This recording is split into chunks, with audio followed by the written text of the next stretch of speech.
Atisa Manalo, handa nang ang di umano makipagpuksaan sa nalalapit na Miss Universe 2025 competition. Narito ang buong detalye.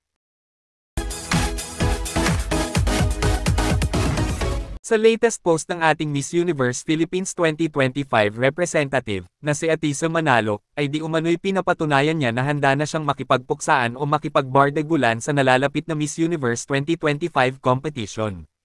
At base nga di umano sa inilabas niyang post sa social media, ay kitang-kita na pinaghahandaan niya ang nasabing kompetisyon dahil sa maladyosan niyang ganda at figure. At talagang iniingatan ni Atisa ang kanyang katawan upang siguraduhin na masusungkit niya ang pang-5 Miss Universe crown para sa bansa. Ayon nga sa komento ng isang kilalang pageant enthusiast at analyst, na si For the Philippines, damhin ang lakas ng bagyong Atisa na may kasamang naglalagablab na apoy. At ayon pa sa iba pang mga komento, tapos ang laban.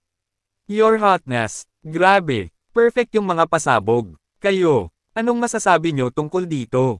Just comment down below.